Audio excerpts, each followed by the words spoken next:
Hey, ladies! How's it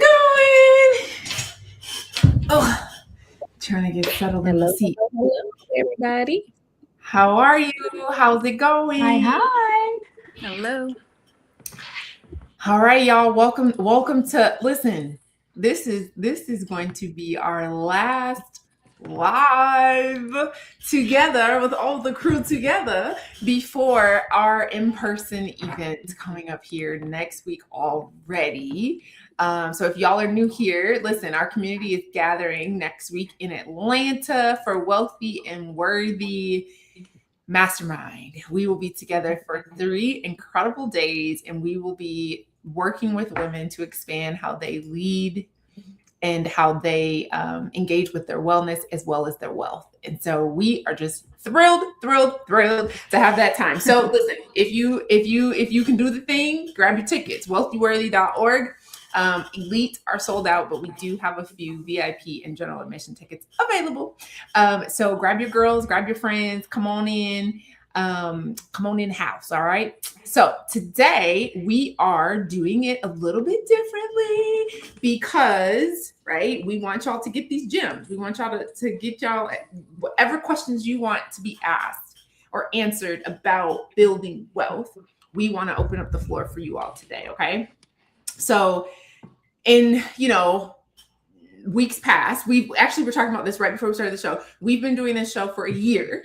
Officially, Wow. every Wednesday, coming together, talking about wealth and worth, and really just sending our love letters at the end of each Wednesday to you all of what our greatest hopes and prayers are for you. And so today, we really want to just open it up to you all, because what we have started to see, or what we know just from our work, is that when it comes to money, career, investing, wealth, some of the smartest, brilliant, most accomplished women that we come in contact with are still carrying questions, and unfortunately sometimes feel embarrassed to ask those questions, or just maybe aren't sure if it's the right question to ask, right? And so we want to kind of go through some of those common questions, like, I make really good money, but why don't I feel wealthy? I've done everything right and the math still ain't mathing. I work really hard, right? And I should be understanding how to invest, what to invest in by now. I've also had some questions, and I actually have thought this myself, of like, have I waited too late? Right? Like when you go to those, like, and at least for me, one of my last jobs I was at, you're meeting with the retirement people, and they're like, oh, you should have started this in your 20s, or, you should be doing XYZ by then, right? And so it kind of leads those questions of like, have I waited too late? How much is enough? Right? Should I actually have this certain amount saved? What should that look like? What if me and my partner don't think about money the same way? Or we hear this a lot in my community, right? Everybody keeps talking about the stock market, trading, right? What if I genuinely do not understand how any of this works? Right? And so what we want to open up, right, is that being accomplished does not disqualify you from having questions, right? And we recognize that people just sometimes assume that you already know, right? And so we are not assuming today, right? There's no question that's too basic. There's no question that's too late. There's no wrong questions, right? We don't want you to be embarrassed. We want to open up this space, right? Because wealth for us is holistic, and so is our panel. So you have a variety of women who are experts. They're helping us understand the psychological roots behind these financial behaviors. They're giving us courage, lending us their courage that's required to make different choices about our wealth. There's career insights that we always get from Stephanie, who helps us understand how these different decisions affect our earning power. Dr. J always brings in that physical impact of that financial stress burden, right? And then Talana always grounds us in like the family and the relationship dynamics surrounding money, right? And so, and let me not forget myself, right? I'm always gonna I'm always going to anchor y'all in the actual strategy. Okay. Now, I love the information. I love insight, but you can always hear me ask, okay, so what are we doing? Okay. What is the execution? Okay. So today we want to go there. So we want to let y'all, if y'all are here with us live, drop those questions that maybe you've been thinking you haven't had the courage to ask, or maybe the conversations that are coming up when you are with your girls, right? Like, what do y'all talk about money? Me and my friends talk about money, right? Our last girl trip, I remember that in Houston, we talk about close $1 million contracts, right? Like, we having those conversations. We talking about what our cut is, what our percentages are, like what is it looking like, right? So it becomes commonplace, right? And so we want to open up that conversation for y'all today, okay? So I'm gonna open up my comments so that I can see if we get any more comments on my side. And I know Jeannie, you always help us watch the comments too. Absolutely, I love them. They're so good. Bring it. Give them today. We love to hear from you all. We have such a great audience. I know. So y'all drop them questions. I'm just gonna put our link on Instagram because I saw some people popping over on Instagram too. So all right, y'all. So let's get into it. Okay.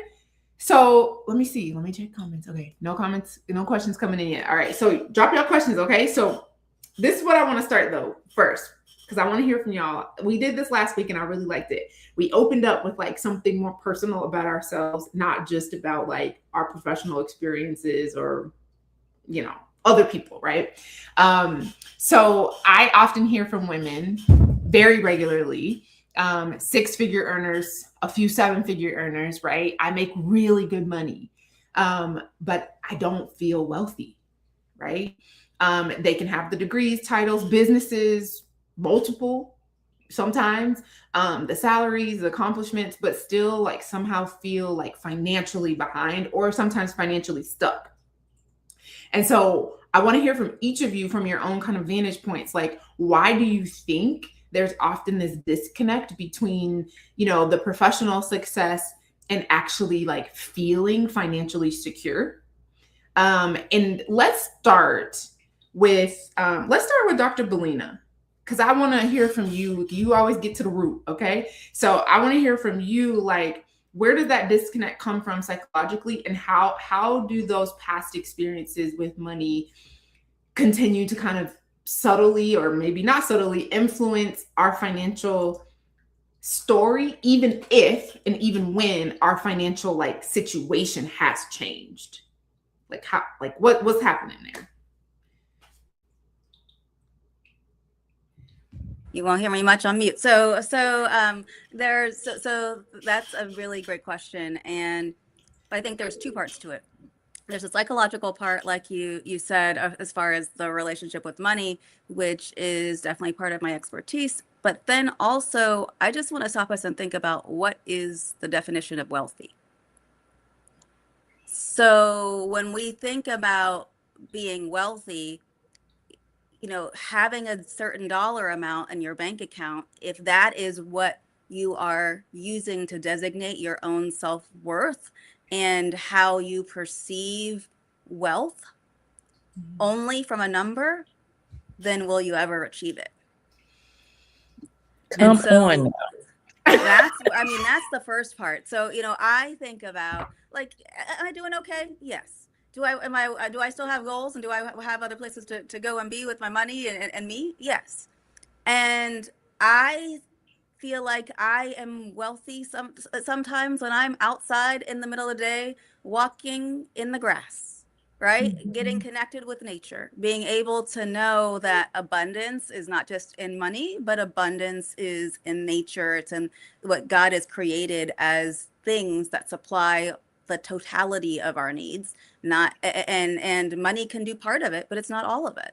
And so when we think about the realms of what makes us whole as far as people and, you know, purpose and all of these things, that when you're intentional about understanding what value these other parts of the constellation of your life have to you and how to be intentional in seeking them, then you can understand how money can be a tool or a vehicle to lead to furthering that. Mm.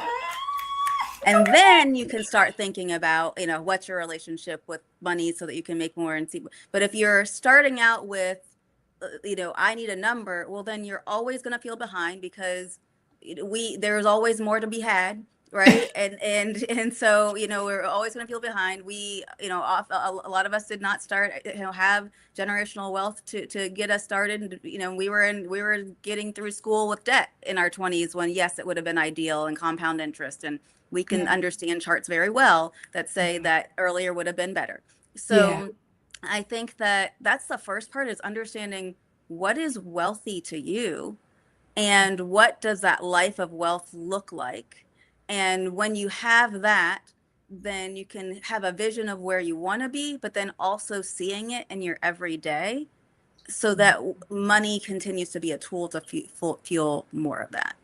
So I could go on still about the relationship with money and scarcity and all those other pieces, but I just want to start out with what is wealthy and standing there. I love that. So good. Much. So good. Yes. Thank you for that. That's beautiful. Okay, let's pass it to Jeannie. So say the woman has done the work Dr. Bellina just pointed out of like getting very clear about what wealth looks like for them in their life in the same way that we talk about it, right? A holistic view of it. And they become a little more aware of the fears or maybe the traumas that have been driving some of those decisions. How does she begin then to make different choices when the fear has not yet disappeared?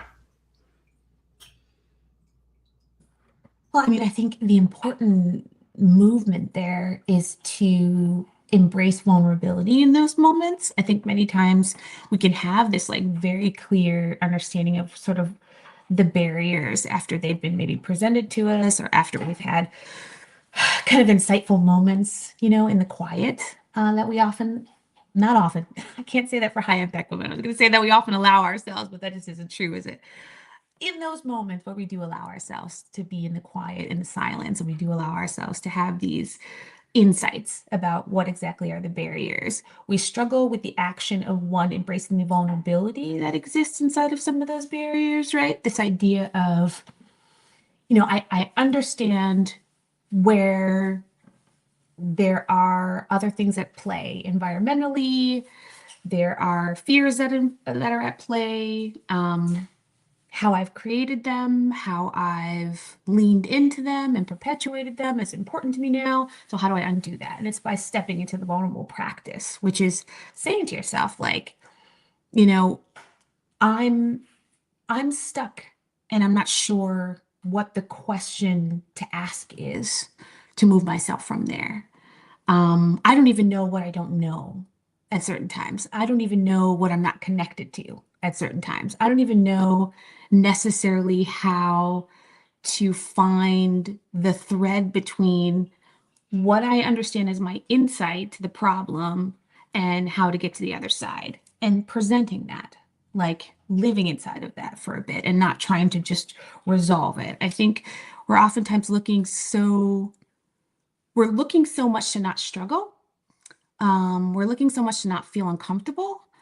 And that is not how you close the gap between where you are and where you want to be. There is going to be a certain level of discomfort that you feel in the emotional. There is going to be a certain level of,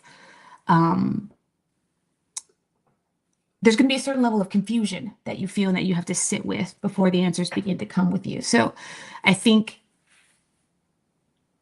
identifying that, sitting inside of that is going to probably be the most important for women in those times. And let me know if I can make that more granular. No, I think that was good. No, I think that was great. Thank you for sharing that. So, let's see. So we got to the root. We talked about how to move with courage anyway, right? Like, the thing. There a lot of this is not about knowing, okay? A lot of times we do know. Okay? It's really like the courage, finding the courage to act, right? And so when we think about the wealthy definition, the expanded definition, or even like how Dr. Bellina was framing it of like, if you have this number in your head of like where you should be now by a certain whatever, right? We can often treat the kind of that pressure, that money stress, as though it exists only in our minds. But we know from experience, and I want to hear you speak to this, Dr. J, of like, how do you see this like prolonged, like financial stress, like career pressure, the constant need to produce because you're constantly like chasing this goal? Like, what does that look like? How does that impact like our overall health and well-being and ultimately our wealth? Yes. So it starts to show up, this constant need to produce starts to show up in other parts of their lives. So, for example, you may find a woman who needs to constantly exercise because instead of dealing with the root of the matter, they find comfort in producing, in moving their body in a way that now becomes counterintuitive to their health because they're trying to avoid something that they know they need to address head on, right? Or Mm, it could become or you can see this in certain eating behaviors, right? Where you start to get cravings, but these cravings is a way to release dopamine, right? So you rather, eat the food to fulfill something that you have not addressed, right? It could even lead to, certain vices, substance abuse, right? Because it's much easier to seek pleasure in substance abuse than rather dealing with what we need to deal with head on. And then it also leads to just thinking outside of ourselves, right? In this current political environment, we're dealing with a lot, but I see sometimes we go outward and we're blaming like the government and blaming politics for why we are not in a specific place, right? And so yeah. essentially we have to come back to ourselves and recognize, okay, there is something that I'm not addressing and I'm using all these things to avoid the problem. I am over exercising. I am being pulled into all these craving. I am resorting to certain vices like substance abuse and not really dealing with the root that is at hand. And it comes down to like, what are we afraid of? And it goes back to what Jeannie was speaking about, right? Like, what are we afraid of? And so we put the need to overproduce and yield a specific result, and it gets transferred to all these other aspects of our health when we are moving further and further of addressing what actually needs to be addressed. Yeah. Yeah. Oh man. Um, That's heavy. One Yeah. thing that I would love for you, Dr. J, to double tap on a little bit is the substance abuse piece. Yeah. So, you know, with people with substance abuse, it's not, because and I dealt with people with substance abuse all the time. Like being a hospitalist, you saw a lot of that. A lot of people come in with alcohol intoxication. A lot of them come in with alcohol withdrawal. And what they're seeking is pleasure, right? Like there are pathways in our brain that create neurotransmitters that release chemicals that makes us feel pleasure, and so that's what they're seeking, right? So dopamine is Mhm. or serotonin. Those things, they make us happy. They make us feel pleasure, and they make us experience pleasure in our bodies, and so that's what they're seeking. But as they're seeking this, it's because they're trying to avoid something else, right? Because Mhm. what they're Mhm. trying to avoid is too painful. They don't want to deal with the pain. Mm. It's much easier to deal Mhm. with what feels good than rather what feels painful. But what Mhm. feels painful is typically the thing that needs to be addressed. Come on, New York. Yes, girl. Okay. So look, You look. know I get like this, my New York comes. You're so funny. You're so I'm funny. here for it. I'm here for it. Absolutely. But what I want us to unearth is what it looks like for our peers, right? Because as soon as you said it, what I thought was, I don't drink anymore.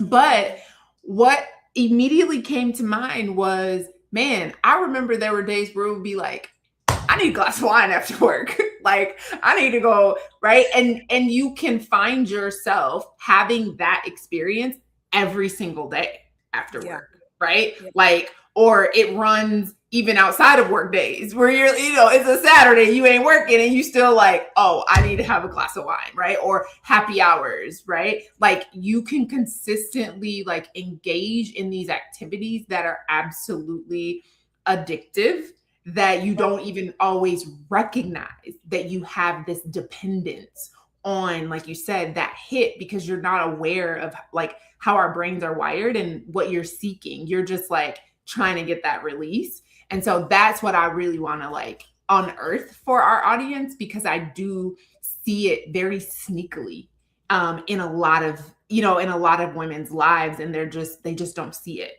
And it's absolutely. like, Yeah, if we're going to go there, we go to, let's go to the societal normative, right, of having a glass of wine. Let's go to the societal normative of use of substances that in patterns that can often lead to chemical dependency, right? I think it's important to speak to that there are all different types of reasons that people engage in these types of situations. I mean, people normalize smoking to deal with stress. They normalize, like we said, having a glass of wine at the end of the day or drinking a beer.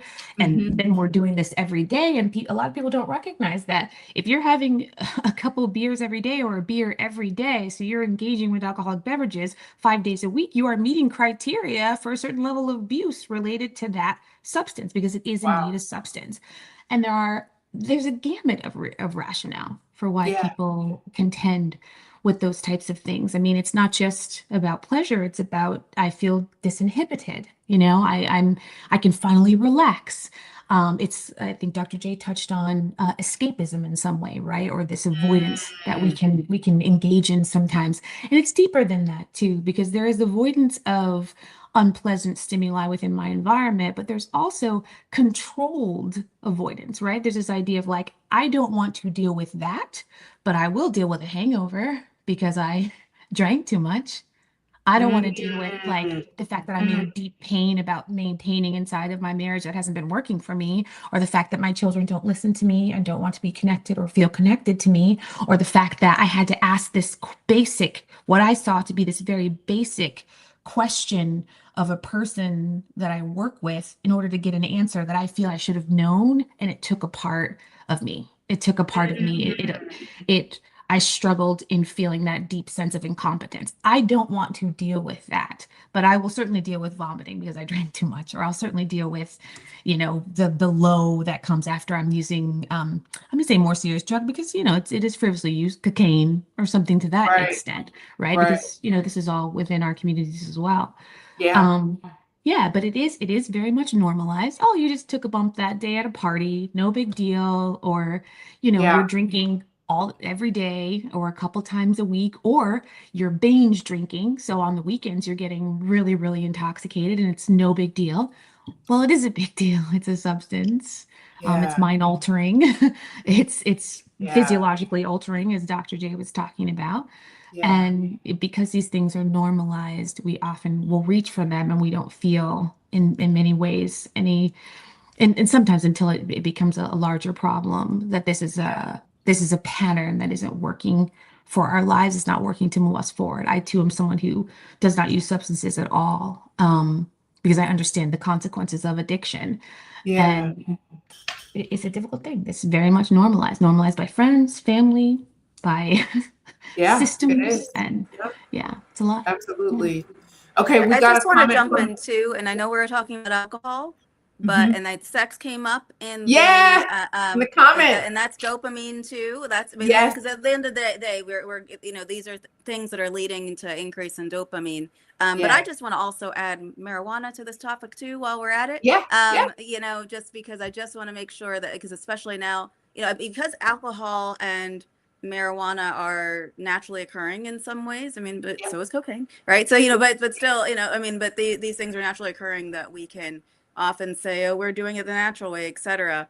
But I just want to, encourage people to think about anytime you need something outside of you to create another state, then it's time to think about what you can do to control your own state.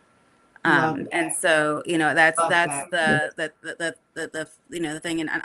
And I also, I'm an addiction psychiatrist actually too. And one of the things that I like to tell people who have co-occurring disorders between mental health and substance use disorders is that sometimes when we are taking, when folks are using drugs, when people are using drugs, then they are seeing life through this kind of, at least the point of the dopamine, a rose-colored glass, right? We're seeing things in a rosy way. And when people stop using drugs, then I think that, and then they get in mental health treatment, or they start doing some other things, and they think, well, I'm going to start seeing life in this new, exciting way because I've stopped doing something that has all these devastating effects. Yeah. But I like people to know that you then get to the privilege to see the ups and downs, and that especially if you're on medications or in therapy, that this is often a harder time emotionally in some ways, because you start to manage and start to identify the rockiness of emotions. And then you also have the digging out of what happened too, in the process of recovery.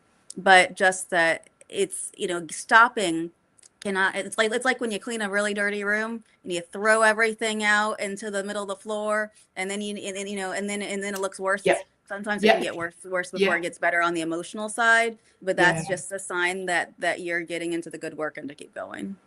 Wow.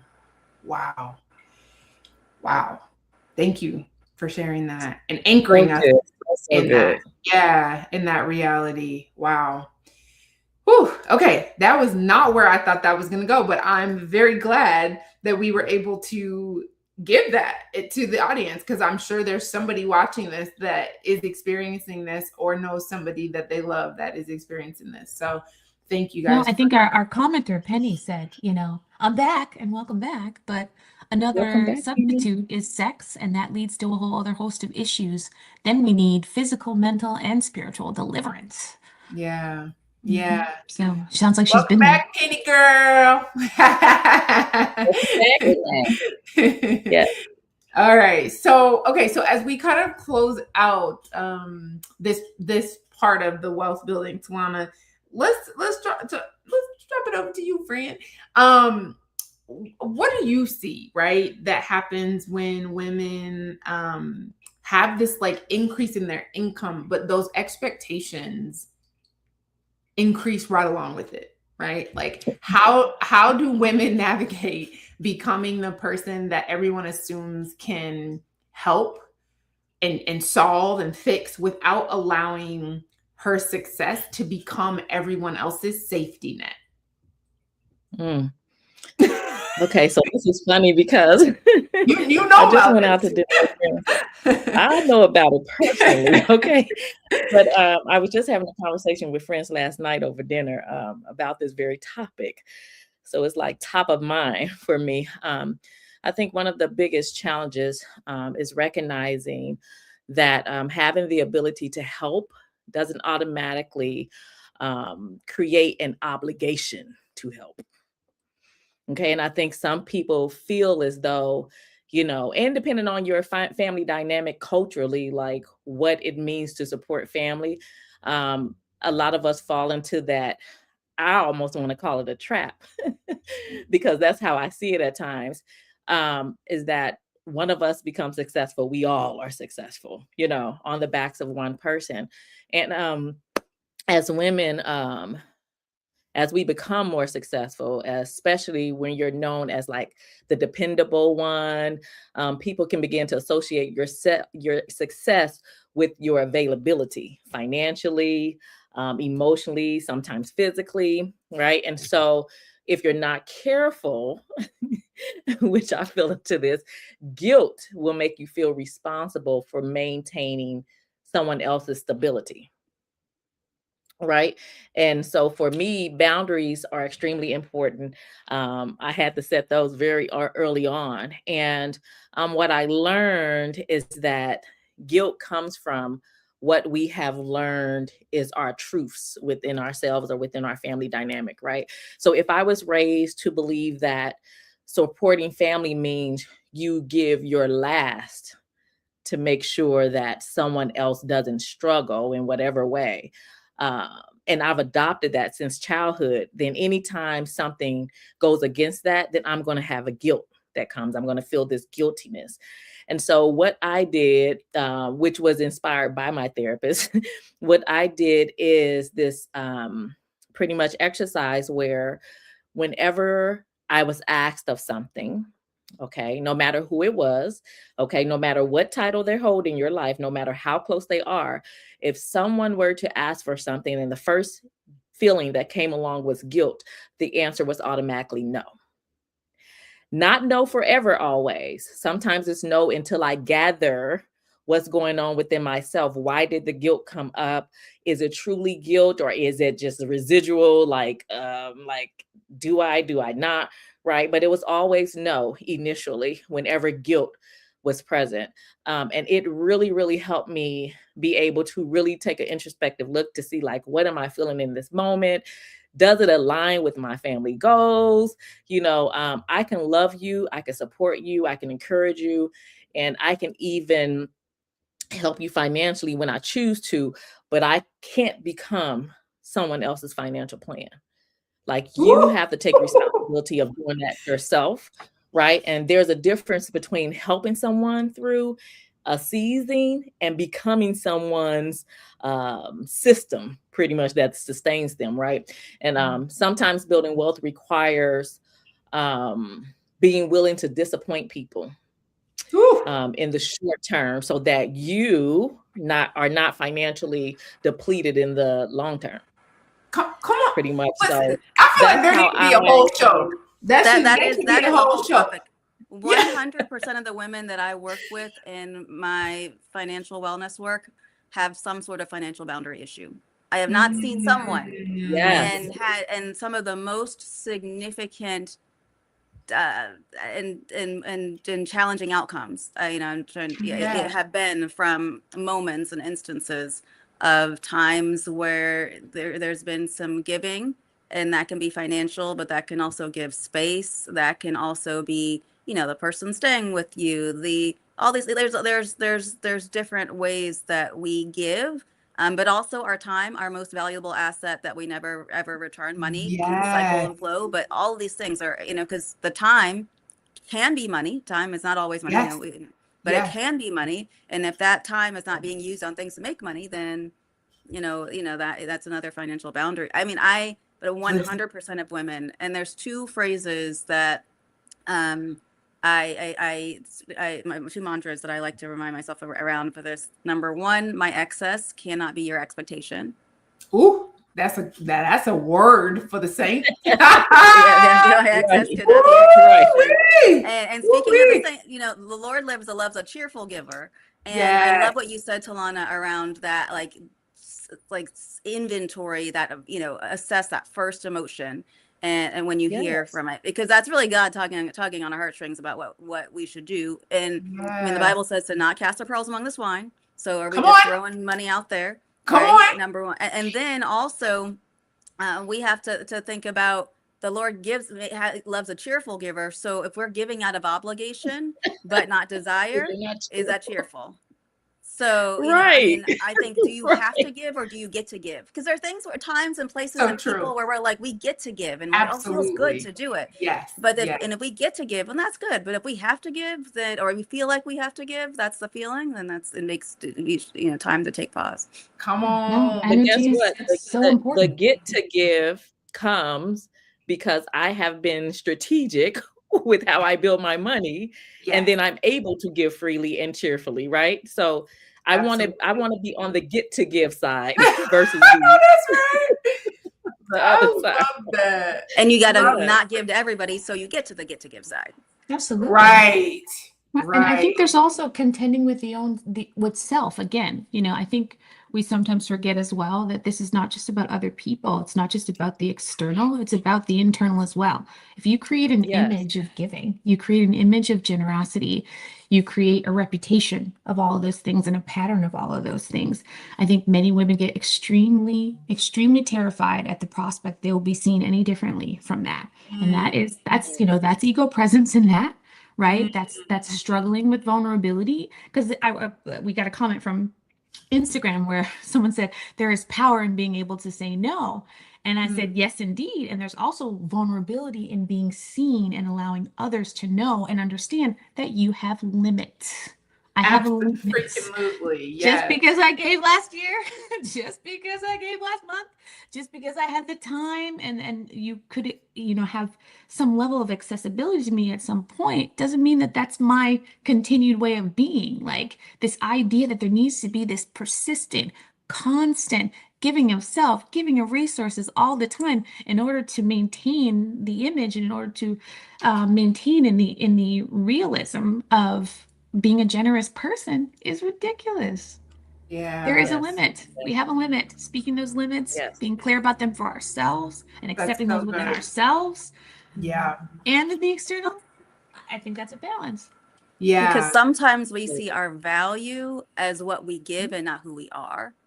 So true. And Yeah. so if we are seeing our value stuck in what we give, then giving has to, we have to give more to reinforce that. Exactly. Never Exactly end. that. Never enough. Never ending loop. Never enough. Yep. Exactly. Yeah. Exactly. Yeah. Yep. Woo, woo. Good So stuff. good.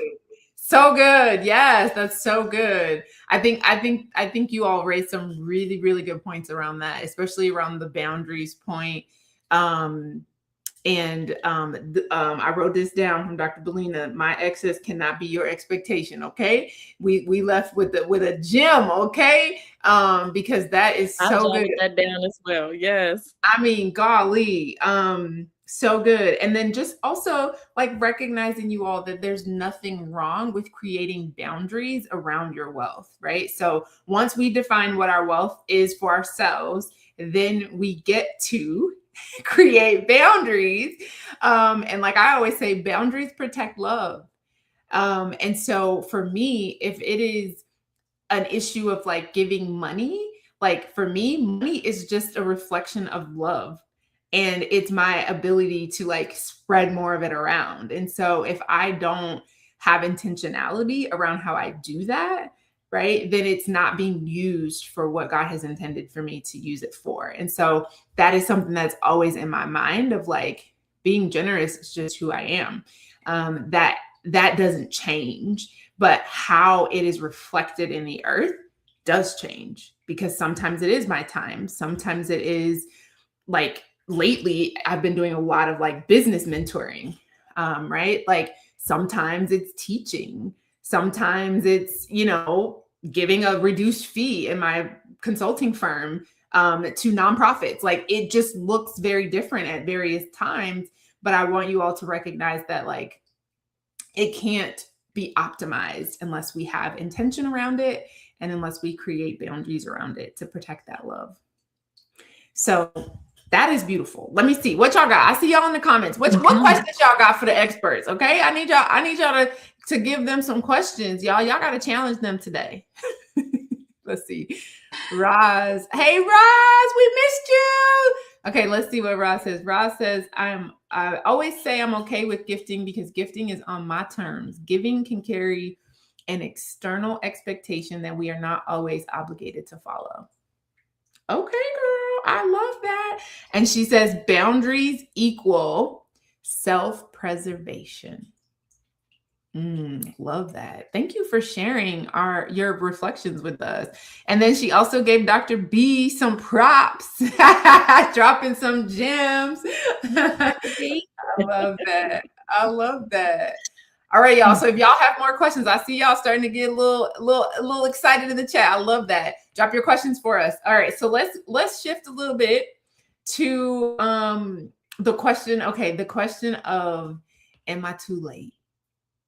Am I too late? Okay, because this one I think is a tough one, and I see it a lot with women like inside of our trading community, there's so many brilliant women who are like dominating in the marketplace, right? They're running major departments, they're managing multi-million-dollar budgets.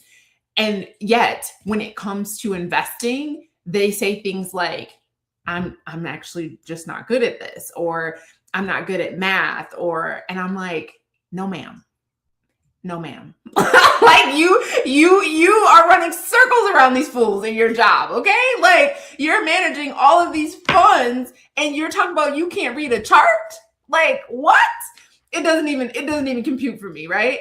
But I want y'all to recognize that like it's not even the question of is it too late? It's a question of are you willing to learn? Because much of this is just you haven't learned it yet.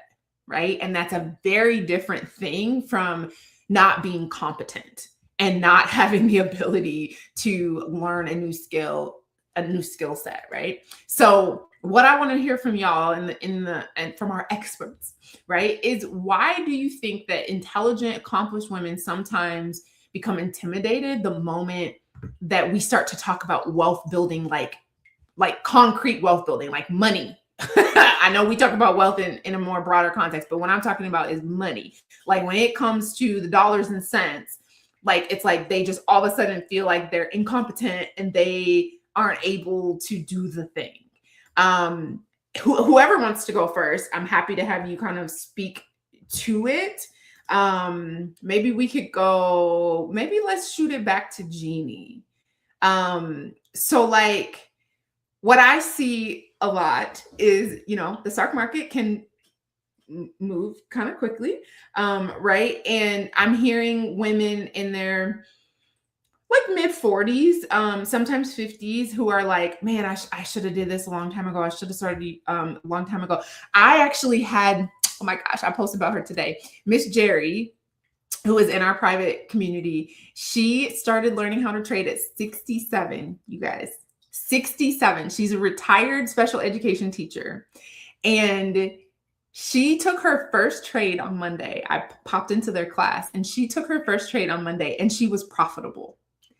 And when I tell you, my heart was like bursting. Like I was just like, this is incredible. And she literally said, I have been waiting 36 years to learn how to do this. And she said, I just feel so emotional, right? And it was so like, it was such a sweet moment, but it just made me realize like, oh my gosh, like there are so many women who are waiting on the sidelines to grow and multiply their money because they are afraid or they feel uncertain or they feel like it's something that maybe is just too big for them to understand. And so for you, Jeannie, I would love for you to kind of speak to like, how, as you always hear me say, like, how can I help? Right? Like how can we help these women move beyond the shame of like, I can't believe I waited this long, right? Like I should have been doing this such a long time ago, and develop the courage like Miss Jerry did to just like start, just start where you are. Like what is required? What can we do? Even as women, right? As we encounter different women in our various sectors, like how can we support them? It's first in recognizing, that there is this with women who've been high achieving and with women who've been they've in these huge facets and careers in their lives, they've been really successful and now they're switching into something else. Realize that they have all of this anxiety around the fact that they have consistently been competent and they've understood what to do. And I think that we underestimate the strength of that, right? The strength of like someone coming into something and it being new and learning in a new way is very hard. It is a struggle. And because I'm so used to being competent for so much of my life in so many arenas in my life, now that I'm trying something new, I'm just not accustomed to struggling in the same ways anymore. Or, I've distanced myself to some degree from the struggle, right? Maybe I struggled earlier on in my career and had or earlier on on in building a family or whatever else. But now, I'm on a stride. I've gotten it. I've been comfortable for a really long time. And now I'm pushing myself outside of that comfort zone. And that looks different. I don't have confidence in the same way. I have to build it in this new domain. I have to devote a certain amount of time to the preparation that comes in this new way of being, and then execute. And then I'm contending also with I think you just said it as like it's too late for me or something to that extent, which I thought was really very interesting. It's this idea of like that functioning in both like a space of like I feel fear about it, but I also feel kind of defensive about how I've shown up in this life. Like, if I just started investing earlier and the fact that I didn't is problematic, or the fact that I didn't says something about who I am. I think that can be very difficult to contend with. And we sort of are inside of this space of like being quite aggressive with ourselves in those feelings of regret. So I think when we're thinking about, okay, how do we help them? We need to recognize all that first and foremost and understand what they're contending with. But it's also just normalizing that they can start from wherever they are. She can start from 67. It's all good. And that we'll have patience with you in your learning, that we'll have joys in your victories inside of your learning. We'll be clear about what those things look like, and we'll build this language of, look at you becoming more competent in something that feels new to you. Look at you becoming an expert in some ways. Look at you giving yourself time. And so like we need to get used to positive feedback surrounding the learning process. Positive feedback surrounding the growth process. I find that is a huge gap, and it's why people are not as courageous as well. It's this idea of like, I get all these accolades, I get all of this positive attention when I get the thing done. So when the trade, I do the thing and the trade brings the money. How wonderful are you? How great are you? Not, you've stretched your brain. I see how hard this is for you. I see how much fear you had in this. I totally understand that this is something new for you, good for you, and that no matter the outcome, process being celebrated is so important. Process and struggle in something new being normalized is so important. I think you've all been in rooms and understood and seen the difference when someone was teaching you something and they were like, ask me as many times as you need to. Ask me as many times as you need to. I have no issue with there being confusion. Or, I didn't catch what you're actually asking for. Ask me in a different way. Or someone who proactively was like, you know what? And I say this to my patients all the time. I'm literally like, I said something here. It was kind of convoluted. It might have been confusing. Let me just try to say it in a more simple way. Just like proactively is like ensuring that you understand and that you're feeling growth, and that they can be confusing, and that while they're an expert, they have a way of being that is sort of beyond, but I'm meeting you right at your level. I don't need to try to overtalk you or create this understanding that we have this huge gap.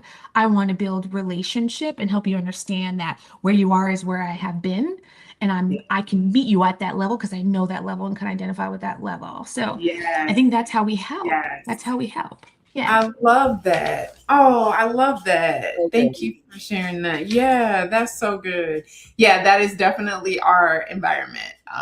Listen, I celebrate everything. Like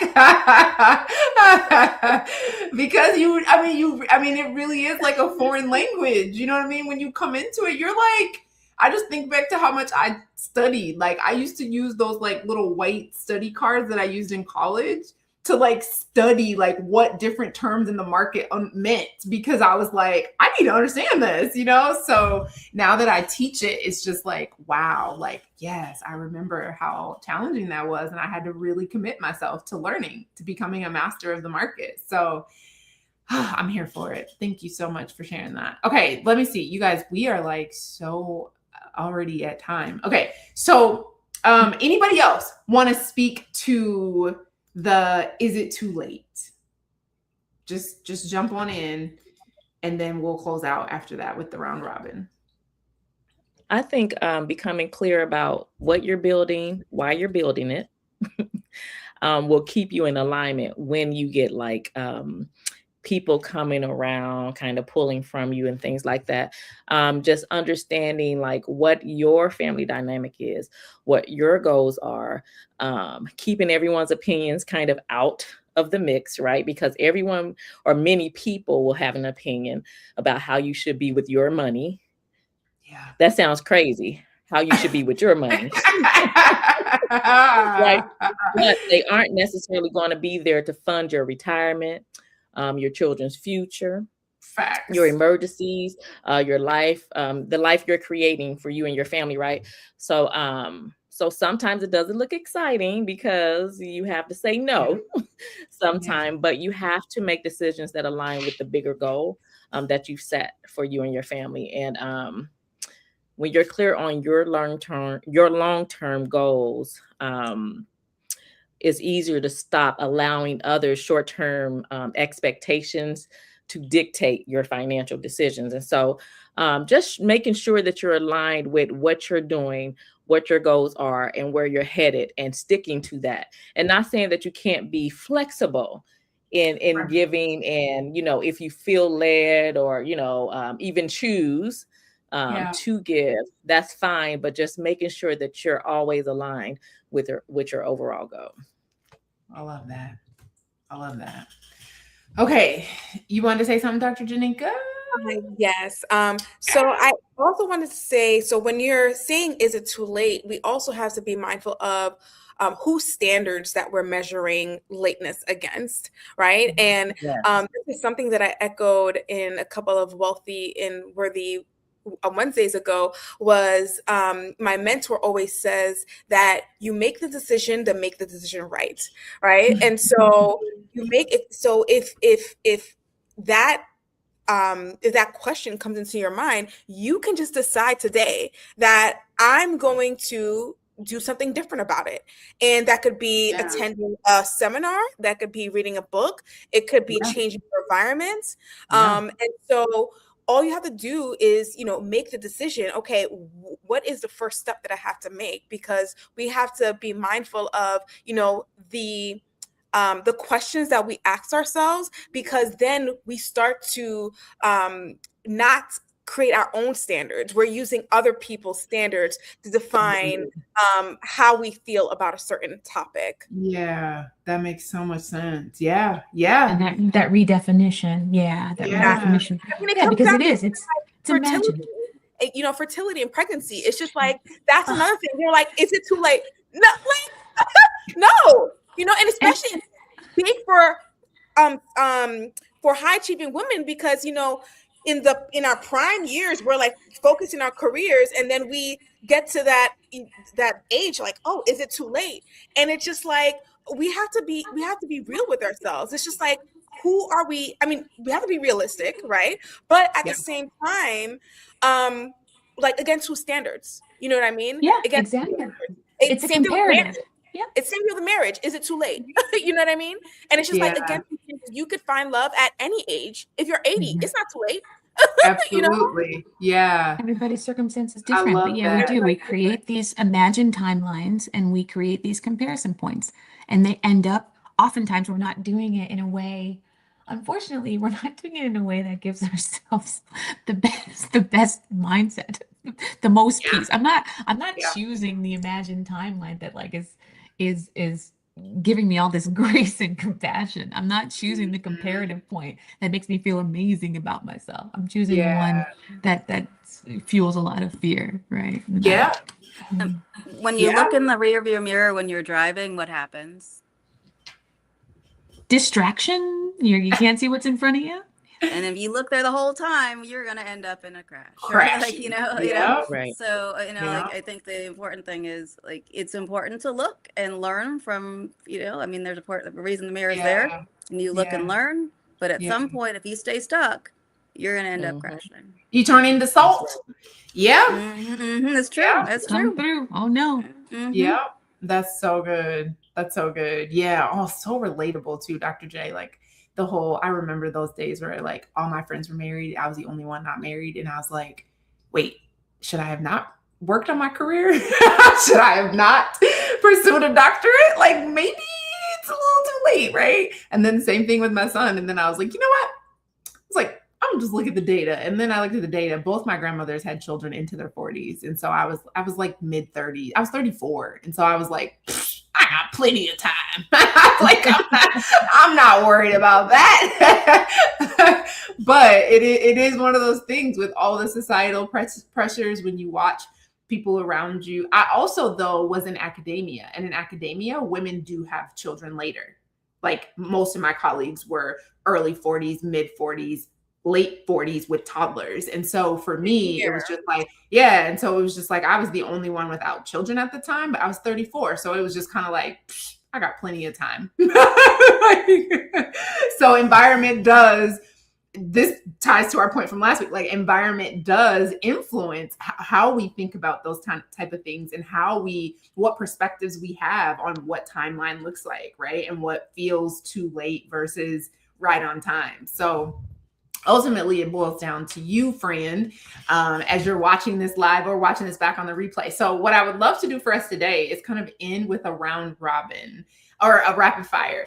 So this rapid fire is like some of the things that people ask that I want y'all to answer whatever comes off the top of your head, right? So just give me your first response, all right? So if somebody says, I make 6 figures and I still feel behind. Start with what you had. Like it. Males? That 6 figures is your step up for your trajectory. It's a catalyst for your trajectory. Love that. Love that. Males? I would say, I would just ask a question like, what about your 6 figures doesn't feel enough, right? Because there's some level of inadequacy that's there from the 6 figures. Okay. Yeah. I would challenge them. I'd say, it sounds like there's a gap between the evidence that exists in your life and your feelings. Feelings are not facts. How can we get realigned?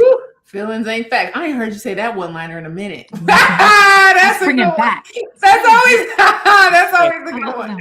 They're not. They're barometer. It's a barometer. Absolutely. It feels very real. It's barometer to how you want to relate to your own life around you in many ways. And I think feelings are so important. I have so many of them.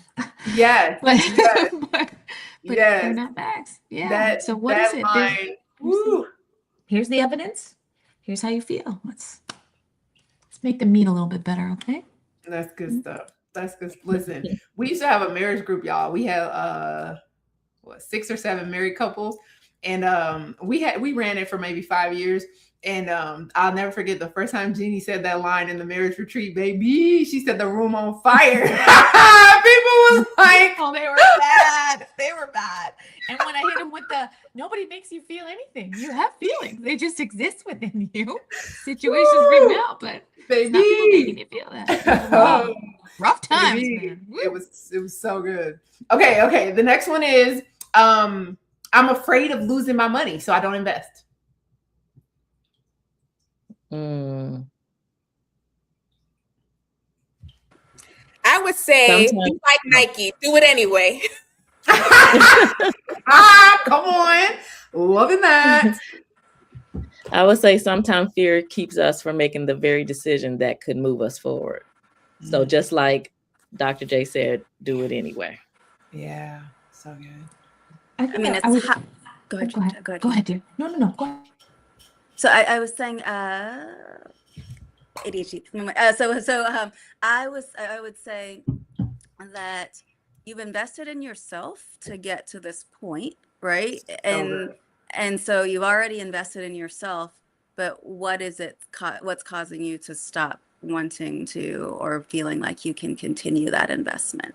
Like what's different about that investment versus this investment?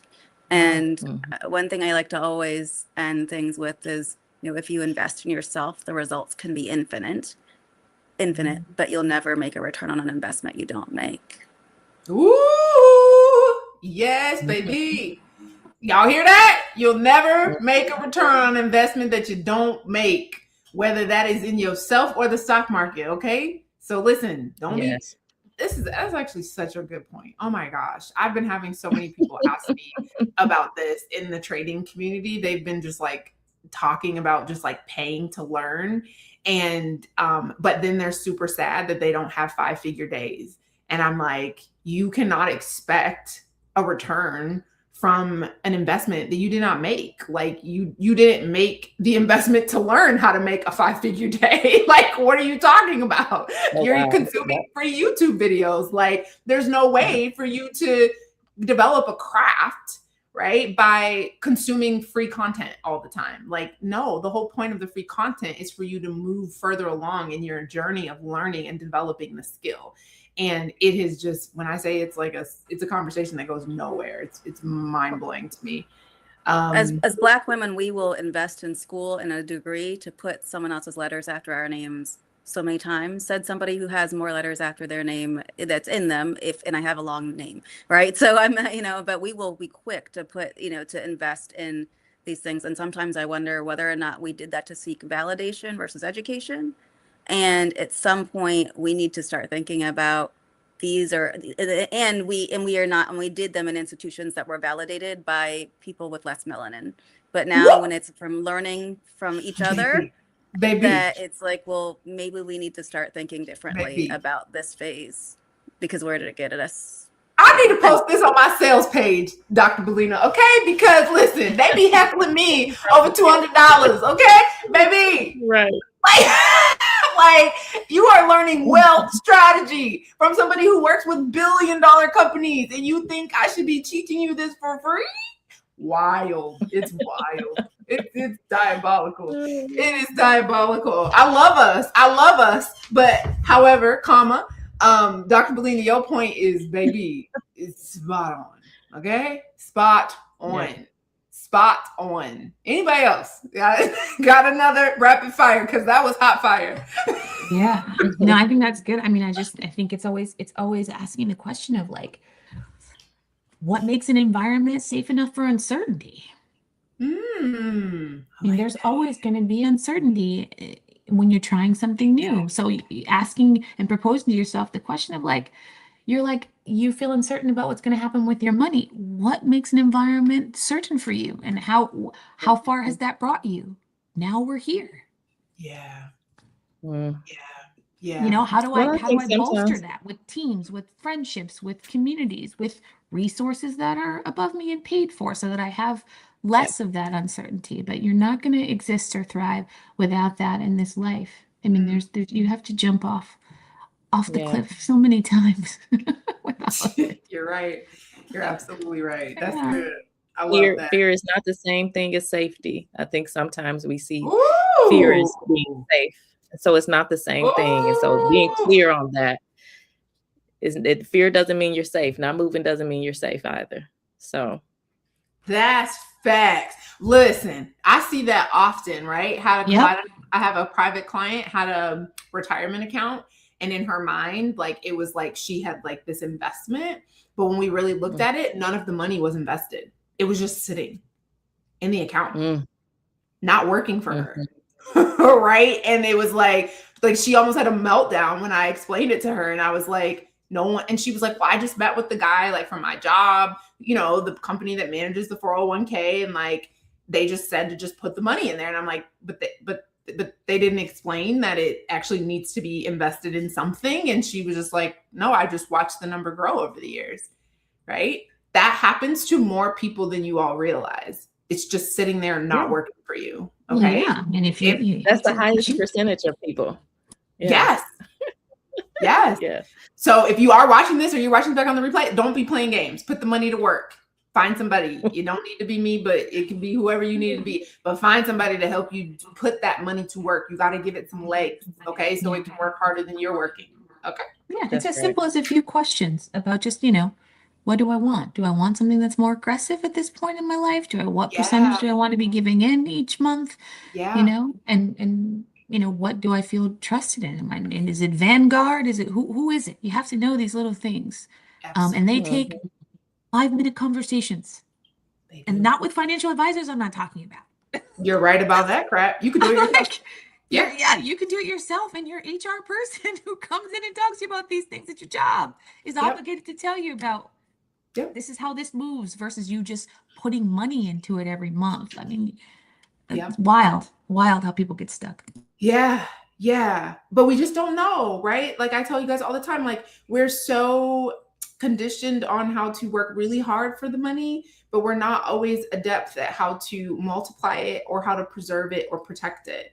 Right. And so that is the work. That is the work really of my private community legacy league, but also what is the impetus of Wealthy and Worthy, because it's like you get to have all of the things, right? You don't have to be lacking in one of those areas. And so we want y'all to be financially confident and financially competent.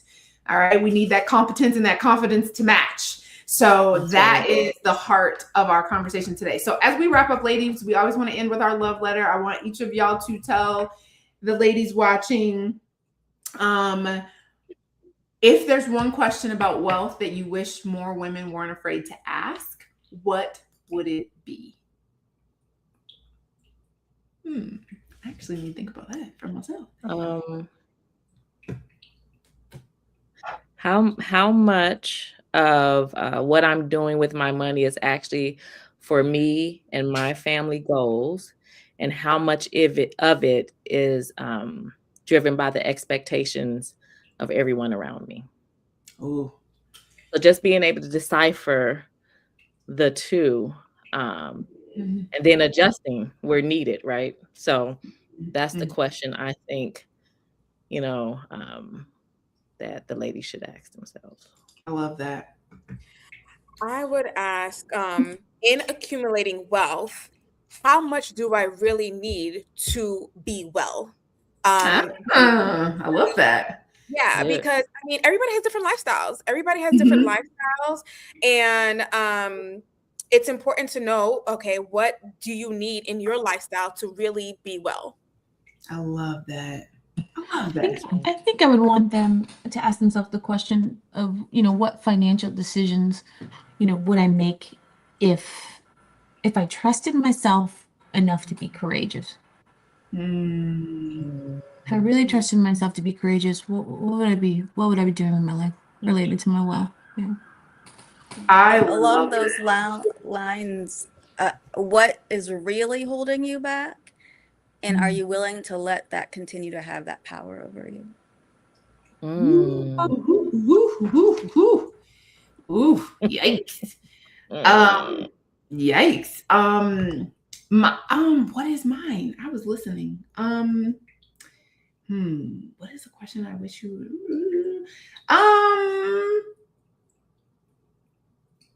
Geez, I don't know. What is the question? The question, I don't know. You're a strategist. Just remember you're a strategist, and you always want to take them from into action.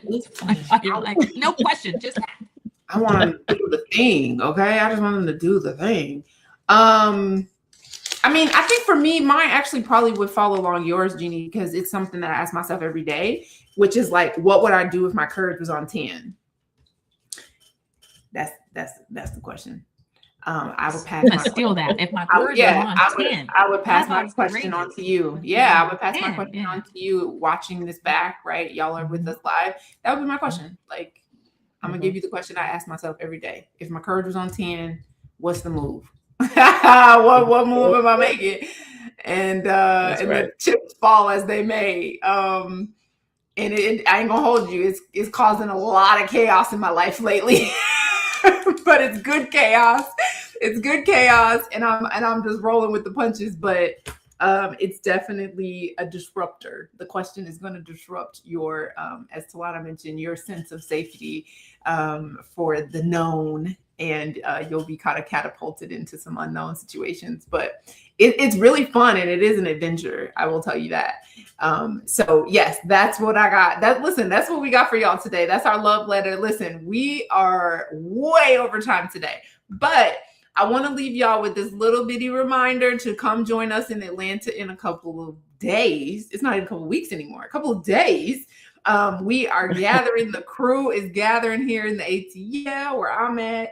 And I'm super excited to see everybody again. We are going to be gathering with our community in person. We are going to be focused on wealth, leadership, career, family, all the things, right? And if today's conversation has done nothing for you, what I hope that it gave you is permission to ask the question. Ask how investing works. Ask how your retirement works. Ask if you're being paid fairly. Ask yourself, why does money make you anxious? Why are you uncomfortable about talking about it? Why are you not having those conversations openly and consistently with your friends? Right? Like what is coming up for you, right? What is your financial goal? Like Dr. J said, like what is the wealth that allows you to live well, right? Have those conversations with your spouse. Start to create those boundaries with your family, right? Ask yourself, what would I do differently, right? If my curve was on 10, right? Because pretending you understand or pretending that you know or avoiding it, as Dr. J hit on for us today, and acting like it's not that big of a deal is not the right path, all right? So we want you to be learning, gaining skills. As Dr. Belina mentioned, we're investing in these educations and knowledge, but we need to be gathering knowledge also where we may feel a little uneasy or unsure, because it is that knowledge and getting that information that allows us to actually understand our choices. And that's what we're always wanting you guys to have, is more choice. All right. So that is why we also created Wealthy and Worthy, because I want a room where accomplished women don't have to pretend, okay, that they have it all together and all figured out and that they don't have no questions, right? So we're going to be talking about the money, the body, the mind, the relationships, the fear, and the strategy, all of it. Okay. So again, our elite tickets are sold out, but we do have some VIP and general admission tickets available. So if you've been watching these conversations and have been contemplating, right, I need to be in the room, I want you to trust that.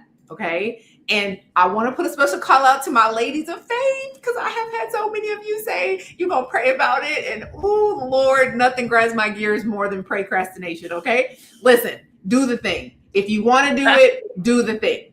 Okay. That's what I need you to know. That's what I need you to know, because baby, every time I see it, I just be like, my God. I'm like, I love Jesus like the rest of you, but come on, like you gotta get anchored, okay? Get anchored. Do you want to come or not? Okay. But if you want to come, we would love to have you in the room. And we can't wait to meet with you and see you in person and just have the energy. Like, we about to have a good time, y'all. My girls is coming in town.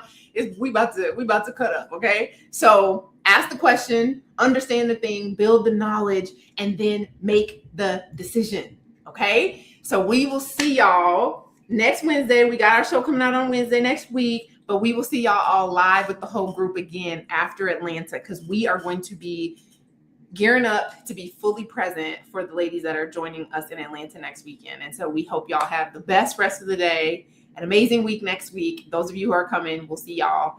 And everybody else, we'll see y'all at the end of the month. Have the best day. Bye.